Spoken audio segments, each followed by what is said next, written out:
Hi అండి, welcome back to my channel. నేను మీ కావ్య. ఈరోజు అయితే ప్రాన్స్ కర్రీ అయితే చూపిస్తున్నాను. ప్రాన్స్ అంటే రొయ్యలు అనమాట. మా ఆంధ్ర వాళ్ళకైతే ప్రత్యేకంగా చెప్పనవసరం లేదు. మేమైతే కర్ణాటకలో ఉంటాం కాబట్టి మాకంటే ఇక్కడైతే ఎక్కువ దొరకదంటే అస్సలు దొరకదండి.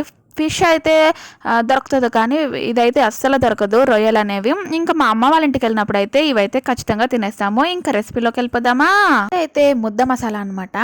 మా అమ్మ నానమ్మ నుంచి, అమ్మమ్మ నుంచి, మా అమ్మ నుంచి నేను కూడా ఈ ముద్ద మసాలా అనేది నేర్చేసుకున్నాను అనమాట. మీకు కూడా చూపించేస్తాను, ఒకసారి చూసేయండి. ఇంకా మసాలాకైతే ఇవి వేసుకోవాలన్నమాట. ముందుగా గసగసాలు, ధనియాలు, జీలకర్ర, అల్లము, వెల్లుల్లి, ఇంకా జీడిపప్పు, మనకు కావాల్సిన అన్నీ వేసేసుకొని మిక్సీ అయితే పట్టేసుకోవాలి. ఇంకా ప్యాన్ అయితే పెట్టేసుకొని దాంట్లో ఎంత ఆయిల్ కావాలితే అంత ఆయిల్ అయితే వేసేసుకోవాలి. ఇంకా ఎన్ని ఉల్లిపాయలు అనేది మన ఇష్టం అనమాట. మనం గ్రేవీ ఎక్కువ కావాలంటే ఎక్కువ వేసుకోవచ్చు, తక్కువ కావాలంటే తక్కువ వేసుకోవచ్చు.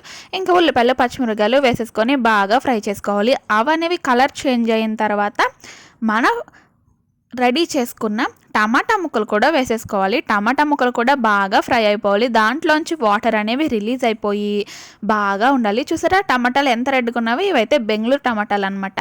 దీంట్లోంచి రసం అనేది ఎక్కువ వస్తుంది. ఇంకా టమాటాల్లోంచి కూడా వాటర్ వచ్చేసాక మనము ఈ ఫ్రాన్స్ అయితే వేసేసుకోవాలి. ఫ్రాన్స్లోంచి చాలా వాటర్ వస్తాయండి. ఆ వాటర్ అంతా ఎవాపరేషన్ అయిపోయేదాకా మనం ఫ్రై చేస్తూనే ఉండాలి. చూసారా ఎలా ఫ్రై చేసుకోవాలో ఇలా అయితే ఫ్రై చేసుకోవాలి. తర్వాత అయితే మనం రెడీ చేసుకున్న మసాలా అయితే వేసేసుకోవాలి. మసాలా వేసేసుకున్న తర్వాత ఆ మసాలాలోంచి మనకి పచ్చి వాసన అనేది పోవాలన్నమాట. ఎంత పచ్చి వాసన వస్తే అంత పచ్చి వాసన పోయేదాకా ఫ్రై చేసుకున్న తర్వాత పసుపు, ఉప్పు, కారము మన టేస్ట్కి తగినట్టు వేసేసుకోవాలి.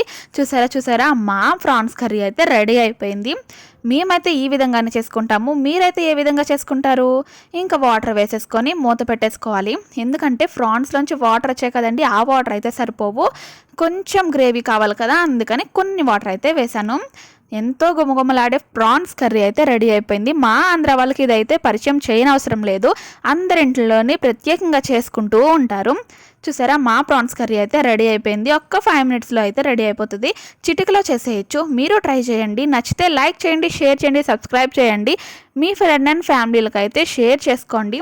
ఓకేనండి, బాయ్ అండి. మీరు కూడా ఈ రెసిపీ ట్రై చేయండి. బాయ్ అండి.